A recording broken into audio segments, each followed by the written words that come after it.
اعوذ باللہ من الشیطان الرجیم، بسم اللہ الرحمن الرحیم۔ اب ہم 7ویں پارے کا پہلا رکوع جو چند ہی آیات پر مشتمل ہے وہ شروع کرتے ہیں۔ میں نے آپ کو بتایا تھا نا کہ وہ 6 پارے کی ہی کنٹینیوشن ہے اور ہجرت حبشہ ہی ڈسکس ہو رہی ہے، تو اسی سینیریو کو ذہن میں رکھتے ہوئے اس کو سن لیجئے۔ وَإِذَا سَمِعُوا، اور جب سنتے ہیں، ما انزلہ، جو اترا، الی الرسول، رسول پر، ترا اعینہم، تو دیکھے ان کی آنکھوں کو، تفیض من الدم،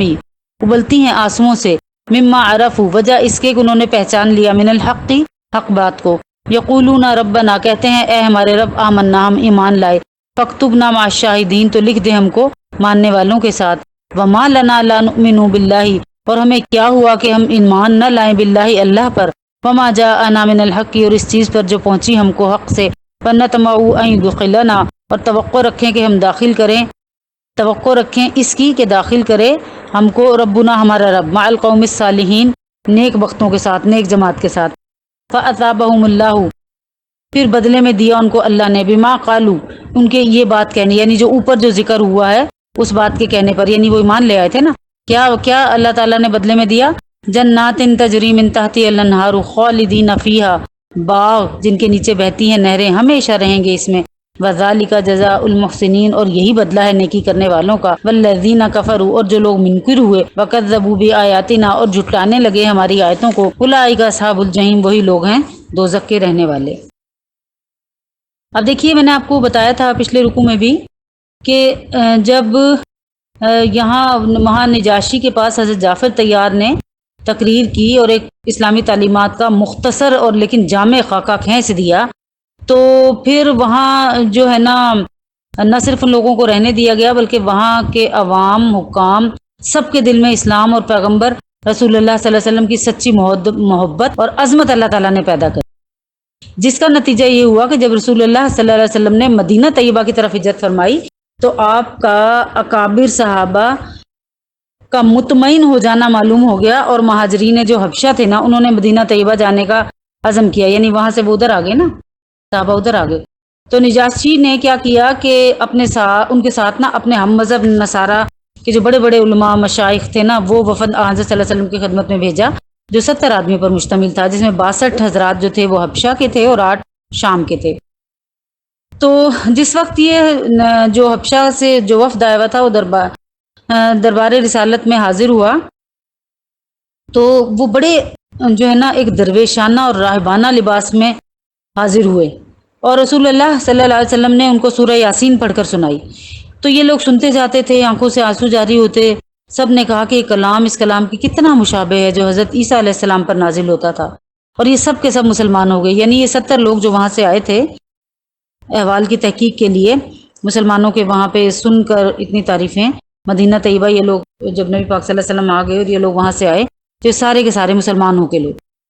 پھر جب یہ لوگ واپس گئے حبشہ، یہ 70 لوگ، تو نجاشی نے بھی اسلام کا اعلان کر دیا اور اپنا ایک خط دے کر اپنے صاحبزادے کو ایک دوسرے وفد کا قائد بنا کر بھیجا۔ ایک دوسرا مطلب وفد جو تھا وہ مسلمان ہونے کے لیے نبی پاک صلی اللہ علیہ وسلم کے دیدار کے لیے وہاں سے روانہ ہوا، لیکن پھر ہوا کیا کہ اتفاق سے یہ کشتی دریا میں غرق ہو گئی۔ تو اب جو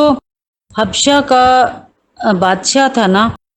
تو اس نے بھی اسلام قبول کر لیا، اور جو اس کے حکام تھے، عوام تھے، انہوں نے بھی اسلام قبول کر لیا۔ اب انہوں نے نہ صرف مسلمانوں کے ساتھ شریفانہ اور عادلانہ سلوک کیا، بلکہ جو حبشہ کا یہ جو بادشاہ تھا نجاشی، اس نے بھی اسلام قبول کرنے کا جو ہے نا وہ اعلانیہ اعلان کر دیا۔ تو جمہور مفسرین کے نزدیک یہ جو آیتیں میں نے تلاوت کی ہیں نا آپ کے سامنے، 7ویں پارے کی چند آیتیں، یہ انہی حضرات کے بارے میں نازل ہوئی تھی کہ اللہ تعالیٰ کی آیات سننے کے بعد اللہ تعالیٰ کا خوف پیدا ہونا اور اللہ تعالیٰ کے خوف سے رونا، حق کو قبول کر لینا، اللہ تعالیٰ نے وہ سارا واقعہ اس میں بیان کیا ہے۔ لیکن اگرچہ یہ جو واقعہ ہے نا وہ نجاشی اور اس کے بھیجے ہوئے وفد کے بارے میں نازل ہوئی ہیں یہ آیتیں، تو لیکن اس کا جو حکم ہے نا تمام نصارہ کے لیے عام اور شامل ہے، یعنی جو بھی کوئی اہل حق یا اہل حق پرست نصارہ ہو، جس نے بھی اس وقت یہاں سنا ہو اور وہ ایمان لے آیا ہو، کیونکہ وہ وہ پہلے انجیل کے بھی تو تابع فرمان تھے نا. ظاہر ہے جو جس وقت اپنی کتاب کا تابع فرمان تھا نا، اسے اگلی کتاب یا اگلے نبی کو ماننے میں بالکل کوئی تعامل نہیں ہوا ہے. تو قبول اسلام بھی انہی لوگوں نے کیا جو اوریجنلی عیسائیت پر قائم تھے، اور پھر اسلام جب آ گیا تو ظاہر ہے وہ اسلام کے پیروکار ہو گئے. اگرچہ یہودی جو تھے نا وہ بھی اس ٹائم پہ موجود تھے اور تورات پہ عامل بھی رہے تھے، اور ان کے کچھ لوگ بھی اسلام کے آنے کے بعد اسلام کے حلقہ بگوش ہو گئے تھے، یعنی اسلام انہوں نے قبول کر لیا تھا. لیکن یہ اتنی کم تعداد تھی عبداللہ بن سلام وغیرہ کی یا ان کے چند ساتھیوں کی کہ اس کو بطور قوم کو کوئی ذکر نہیں کیا گیا قرآن پاک میں. یہودیوں کا کھلا ہوا حال تو یہی تھا کہ وہ مسلمانوں کی عداوت بے قنی میں ہمیشہ آگے رہتے تھے. کیونکہ یہ آیت آپ نے پڑھی ہے نا، لَتَجِدَنَّ أَشَدَّ النَّاسِ عَدَاوَةً لِلَّذِينَ آمَنُوا الْيَهُودُ، یعنی مسلمانوں کی عداوت میں سب سے زیادہ جو سخت ہیں وہ یہودی ہیں. خلاصہ کلام یہ ہوا کہ اس آیت میں نصارہ کی ایک خاص جماعت کی مدح فرمائی گئی ہے جو خدا ترسی حق پرستی کی حامل تھی. اس میں جو نجاشی اور اس کے جو بھیجے ہوئے حکام اور جو عوام وغیرہ تھے وہ بھی داخل ہیں. لیکن اس آیت کے معنی کے جو ہے نا نصارہ دوستی کے قابل ہیں اور یہود دوستی کے قابل نہیں ہیں. اس آیت کے معنی یہ کبھی نہ نکالیے گا کہ نصارہ کیسے بھی گمراہ ہو جائیں، اسلام دشمنی میں کتنے بھی سخت اقدام کر لیں، ان کو بہرحال مسلمانوں کا دوست سمجھا جائے یا مسلمان ان کی طرف دوستی کے ہاتھ بڑھائیں، کیونکہ یہ بات واقعات کے قطعاً خلاف ہے. یہ جو اللہ تعالیٰ نے نصارہ کو مدح فرمائی ہے تو وہ مطلقاً نہیں فرمائی بلکہ یہودیوں سے بہتر ان کو کہا ہے. تو اس لیے مسلمانوں کو بہرحال مسلمانوں کے ساتھ ہی دوستی رکھنی ہے، یہود اور نصارہ دونوں کو چھوڑنا ہے. لیکن میں نے جیسے پہلے عرض کیا کہ جہاں کوئی ایسے ملک میں کوئی چلا گیا، جیسے کوئی پاکستان سے باہر گیا اور وہاں پہ عیسائی کثرت سے تھے، تو بہرحال وہ تعلق جو ایک ہمسائیگی کا یا انسانیت کا ہوتا ہے وہ ضرور رکھا جائے، لیکن دلی رغبت ان سے نہ رکھی جائے. جب بھی آپ کسی غیر مذہب کی طرف دلی رغبت رکھیں گے تو آج نہ کل اس کا رنگ ضرور پکڑیں گے. ایسا میں نے اپنی ذاتی زندگی میں بہت لوگوں کو کرتے دیکھا ہے کہ جن سے دوستی ہوتی ہے وہ ہلکے ہلکے انہیں بھی پتہ نہیں ہوتا کہ وہ کس طرف چل رہے ہیں، لیکن وہ چل پڑتے ہیں. ہمارے ایک جاننے والی خاتون تھی، وہ اتنا یہ قرآن پاک سنا کرتی تھی اور بالکل شرعی پردہ کرتی تھی، اور یہ میں آپ کو بالکل سچ بات بتا رہی ہوں. تو یعنی اتنا وہ شرعی پردہ کرتی تھی کہ ہم لوگ کے گھر وہ آئی تو وہ میرے بھائی سے بھی مطلب اس نے وہ لاؤنج میں بیٹھی ہوئی تھی تو اس نے فوراً نقاب لگا لیا کہ اس نے اپنا چہرہ بالکل چھپایا ہوا تھا اور بہت شریعت کے وہ موافق جو ہے وہ کام کر رہی تھی فی سبیل اللہ. اس نے قرآن پاک پڑھانا شروع کر دیا.